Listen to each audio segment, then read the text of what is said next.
welcome back to Lantern Creek Farm. So this video is probably going to be pretty controversial. People are probably going to get upset with me. I'm probably going to have mean and rude comments.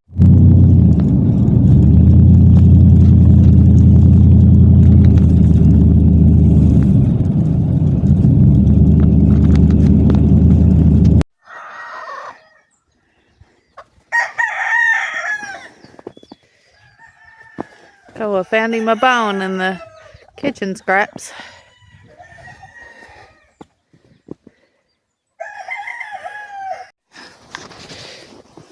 Hi, sweet boy. How are you? You staying warm? Guys, today's topic is something we've talked about a couple times, but I haven't really went into depth about it. I've got a few videos about our livestock guardian dog Koa, and I was on a live last night, and I thought I heard something that kind of made me stop and really think about what people's perception of a livestock guardian dog is, and how people kind of make general statements about maybe a dog that they have, and they call it a livestock guardian dog because they live on the farm. But not all dogs can be livestock guardian dogs, and that's what we're going to talk about today. We're going to talk about what a true livestock guardian dog is and what a true livestock guardian dog breed actually is.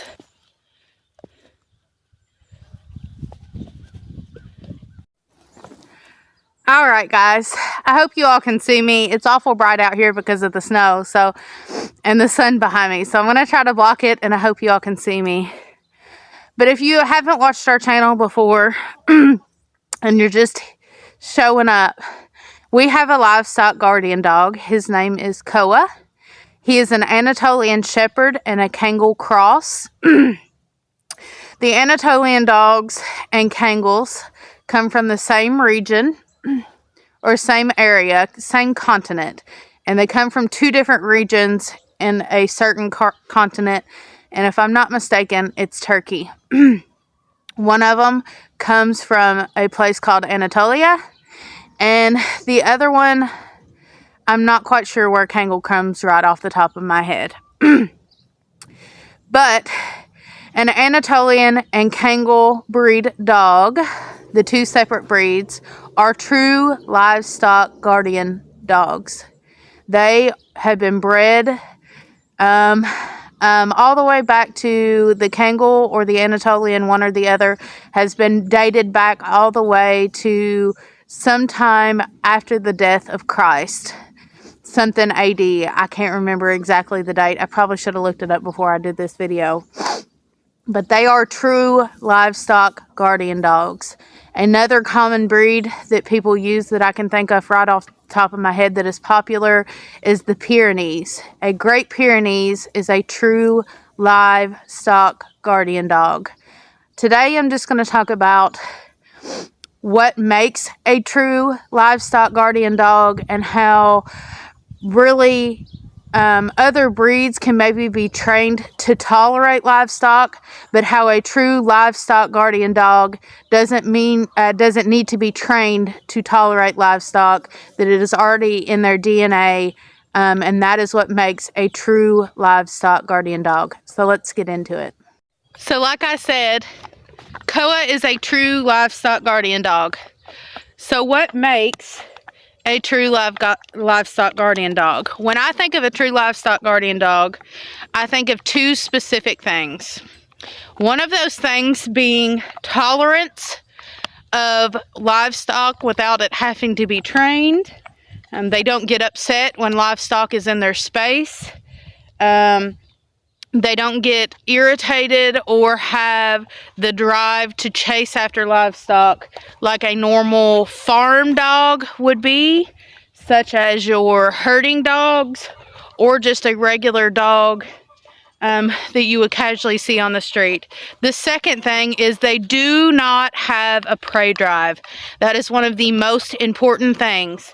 A true livestock guardian dog does not have a prey drive. They have no desire to go hunt after prey. So that's the two main things. So let's talk about that more in detail. This video is probably going to be pretty controversial. People are probably going to get upset with me. I'm probably going to have mean and rude comments telling me that you can make any dog, or most dogs, you can train a dog to do anything. And I'm not saying you're wrong. But just because you can train a German Shepherd or a Blue Heeler or a Beagle or any dog to tolerate your chickens or to not kill your chickens doesn't mean that they're a livestock guardian dog. And in that case, you can train them, but will your training stick? Will your training pass over their drive to chase after your chickens, to have a prey drive? And that's the number one thing when it comes to true livestock guardian dogs that makes them a true livestock guardian dog, is the fact that they do not have a prey drive. And most breeds of dogs, lots of breeds of dogs, have a prey drive. And to me, that automatically eliminates them as a dog that I would trust to be around my livestock. Listen, Missy. Go in somewhere. We've got a loud chicken in the barn. I think she's trying to find somewhere to lay her eggs. Shoo! Shoo! So let's talk about a prey drive and what that actually means. A prey drive is, by my definition, a dog that has the desire, is genetically bred to chase, run, hunt any type of animal. So, as most of you know, there's types of hunting dogs. Your tree walker dogs, your beagles, your basset hounds, your blue heeler, not your blue heelers, your bloodhounds. When we think of breeds of dogs, a lot of times hunting dogs, you think of hound dogs. I'm trying to think of what else. Your terrier dogs. They love to go after fluffy animals. And if you're raising livestock on your farm, you're going to have fluffy animals, whether it be a fluffy chicken, a fluffy rabbit, a fluffy goat, a fluffy sheep, a fluffy cow. All of those things are fluffy. And if a dog is genetically preconditioned to run after those things, in my opinion, they are not going to make a good livestock guardian dog. In my opinion, what I heard on that video the other day, the man was asked if he had livestock guardian dogs, and he said yes. And then he goes on to explain that his livestock guardian dogs are hunting dogs, and how his livestock guardian dogs have to be chained up because they chase after chickens. Now, if you know anything about livestock guardian dog training, every once in a while, somebody will make a mistake and leave a young pup, or very often, they'll leave a young pup in with their livestock, and livestock will get killed. That is usually in the puppy stage. You do have to teach the dog not to chase after a chicken. But the thing about a livestock guardian dog chasing after a chicken and accidentally killing it is the difference between a type of hound dog chasing after the chicken with the intent to kill the chicken. We've had rabbits accidentally get out, and I wasn't here, but I can almost 100% tell you that my livestock guardian dog was fully aware that the rabbit was out and had no intention of killing the rabbit or chasing after the rabbit.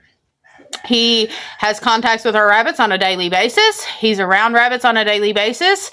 And I don't think that there's many dogs that you can just name right off that is going to have the willpower to not want to run or chase or even eat the rabbit.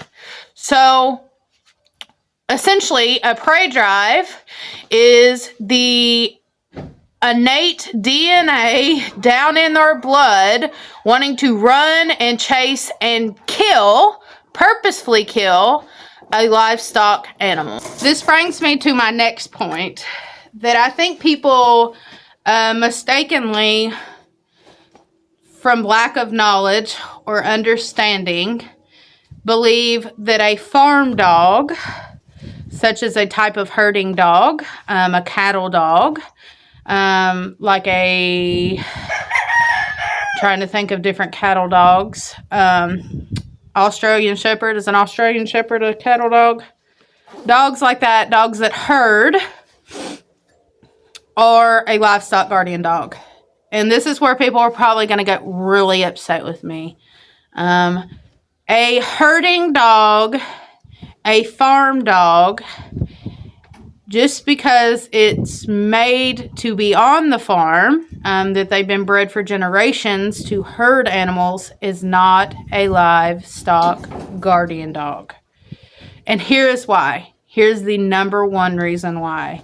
A herding dog, not to say that they're bad around livestock, but a herding dog has certain characteristics about it that would prevent it from being a livestock guardian dog. And that number one characteristic about it is that they herd.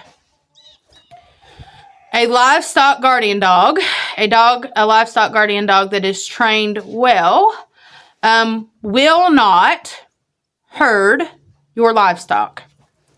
Here on this farm, we've raised horses, we've raised chickens, we've raised cows, we've raised rabbits. Now on this farm, up until recently, we just have chickens and rabbits.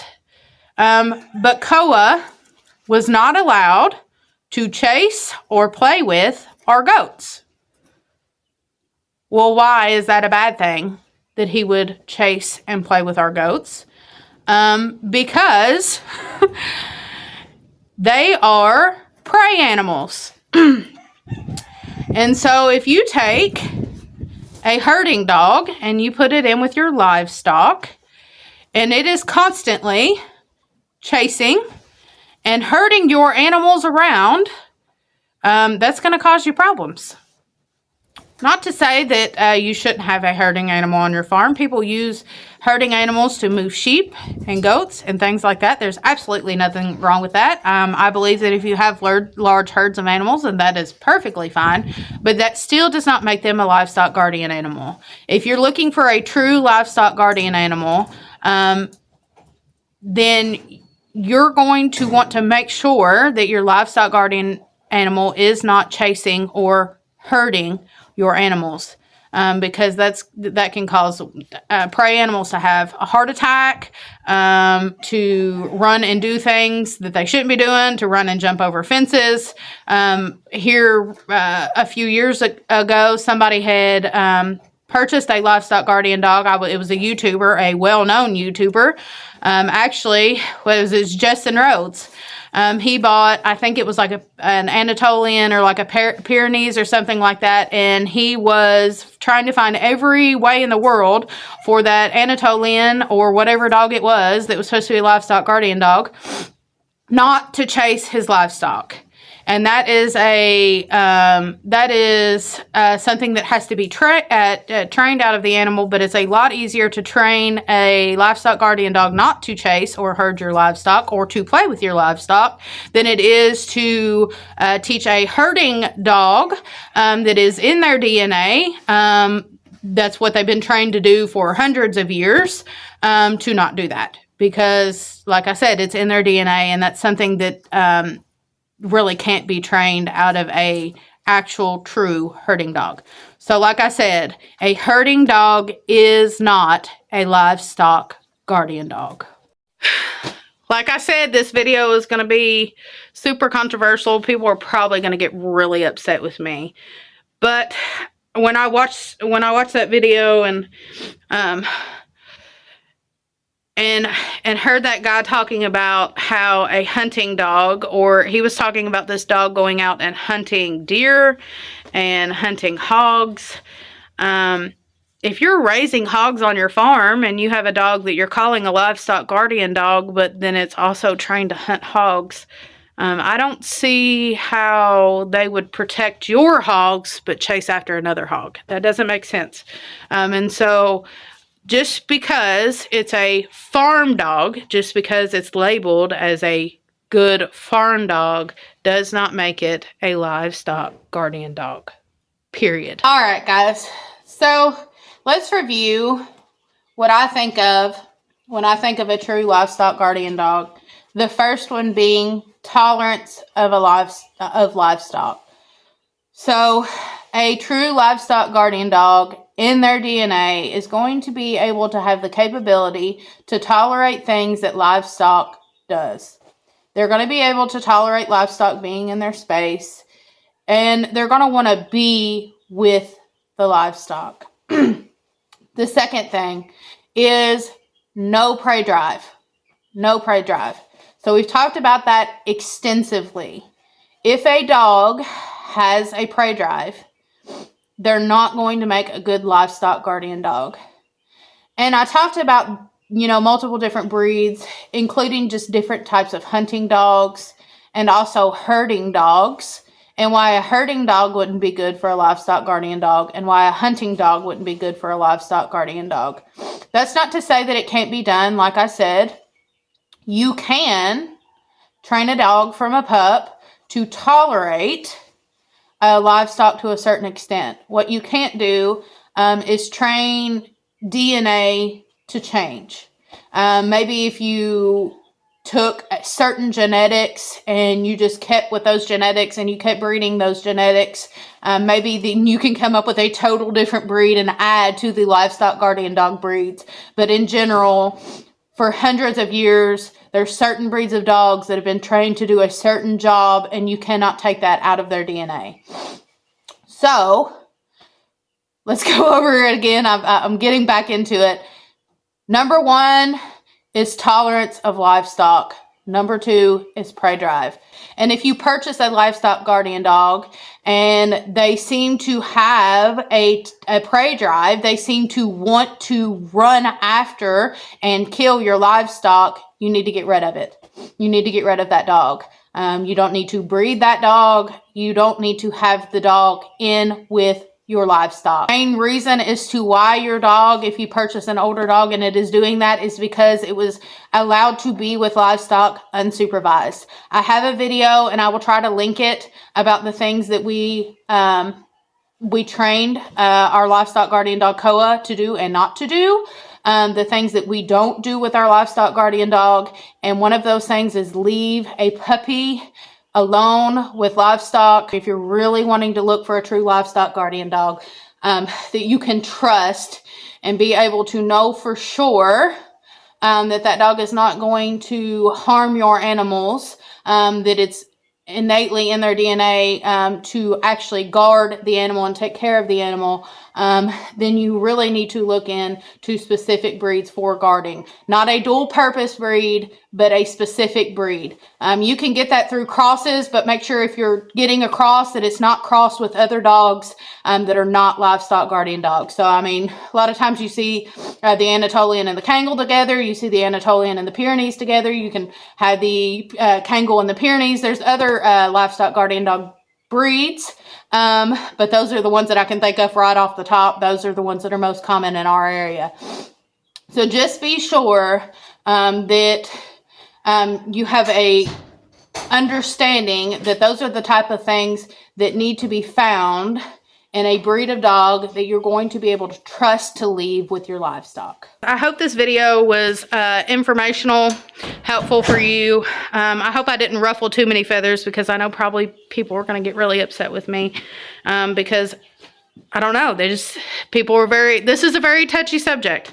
And people are probably going to get really upset.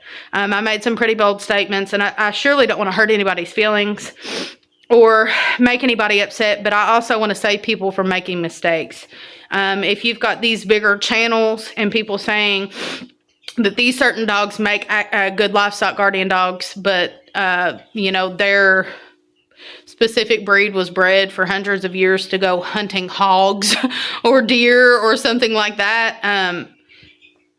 You can't change DNA. And so that's really what I'm trying to get at. You cannot change DNA. You really need to look into breeds that have been bred for hundreds and maybe even thousands of years to do the specific job that you're looking for them to do.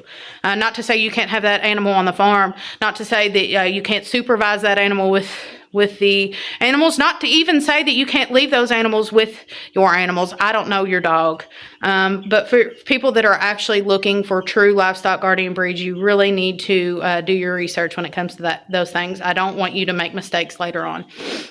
But I appreciate y'all watching. I appreciate y'all hanging out. And hopefully you'll come back for the next one. We'll see you later. Bye.